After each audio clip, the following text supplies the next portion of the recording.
दोस्तों, पुरी के भगवान जगन्नाथ को हिंदुओं का सबसे बड़ा भगवान माना गया है, जिनके दर्शन करने के लिए लोग पूरी दुनिया से आते हैं। लेकिन दोस्तों, आपको कैसा लगेगा जब हम ये कहें कि जिनके दर्शन करने के लिए लोग इतनी दूर से आते हैं, वो अपने भक्त को दर्शन करवाने के लिए खुद रुकते हैं। और हैरानी की बात ये है कि ये भक्त एक मुस्लिम है। जी हाँ, मुझे यकीन है आप चौंक गए होंगे, लेकिन ये सच है। लेकिन क्यों एक मुस्लिम भक्त के आगे भगवान जगन्नाथ का रथ रुकता है, और इस मुस्लिम ने ऐसा क्या कर दिया कि खुद भगवान को यहाँ अपना माथा टेकना पड़ता है? इसके पीछे की कहानी क्या है, और कभी ऐसा हुआ है कि रथ को रोका ना गया हो? तो चलिए आपके इन सवालों के जवाब जानते हैं हमारे आज के इस वीडियो में। देखिए दोस्तों, धर्म हो या फिर जाति, भगवान के सामने सब एक ही हैं और वो उन्हें एक ही तरह से देखते हैं। हमारी धार्मिक मान्यता है कि भगवान भाव के भूखे होते हैं और अपने भक्तों में कोई भेदभाव नहीं करते, और ये चीज हर साल जगन्नाथ जी की रथ यात्रा में साबित होती है। एक बार ऐसा हुआ था कि भगवान खुद एक भक्त के मुरीद हो गए थे,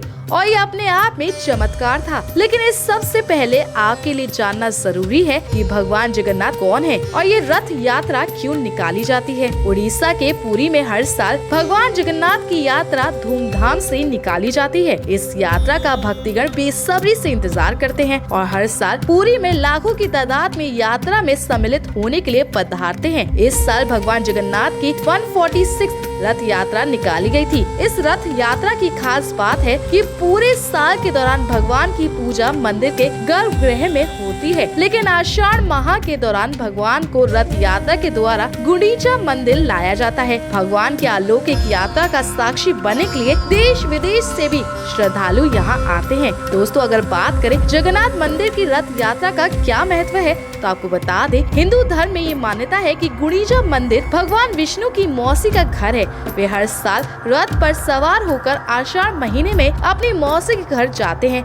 भगवान विष्णु अपनी मौसी गुंडीचा के घर एक सप्ताह तक रुकते हैं। मान्यता ये भी है कि मौसी के घर खूब पकवान खाने से उनकी सेहत खराब हो जाती है, जिनके बाद वहीं उनका इलाज किया जाता है, और फिर स्वस्थ होने के बाद ही वे अपने भक्तों को दर्शन देने के लिए आते हैं। इसलिए हर साल इसमें भगवान जगन्नाथ की रथ यात्रा को धूमधाम से निकाला जाता है। ये मंदिर हिंदू श्रद्धालुओं के लिए पवित्र धामों में से एक है। दोस्तों, इस मंदिर में कई चमत्कार देखने को मिलते हैं, लेकिन आपको उससे पहले बताते हैं भगवान जगन्नाथ के उस मुस्लिम भक्त की कहानी। हर साल भगवान जगन्नाथ अपनी बहन सुभद्रा और दाऊ बलराम के साथ शहर के भ्रमण पर निकलते हैं और फिर अपनी मौसी गुंडीचा देवी के मंदिर में कुछ दिन के लिए रहने जाते हैं। इस दौरान जब भगवान का रथ गुंडीचा देवी मंदिर की ओर आगे बढ़ता है, तो बीच में एक मजार आती है। ये मजार सालबेग की है। इस मजार में आकर भगवान जगन्नाथ का रथ खुद ब खुद रुक जाता है। ऐसा सालों से होता आ रहा है। इसके पीछे कहानी है।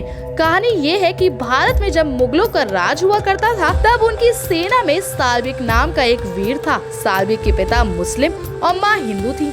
एक युद्ध के दौरान सालबेग के माथे पर गहरी चोट लग गई। इस चोट के ठीक न होने के कारण उसे सेना से भी निकाल दिया गया। इसके बाद सालबेग अवसाद में चला गया। सालबेग की हिंदू माँ ने उसे दुखी देख भगवान जगन्नाथ के दरबार में जाने के लिए कहा। सालबेग ने भी माँ की बात मानी और भगवान जगन्नाथ की भक्ति करने लगा। अपनी मुस्लिम भक्त की भक्ति से भगवान जगन्नाथ इतने प्रसन्न हुए कि वे उसके सपने में आए और उसके घाव को ठीक कर दिया।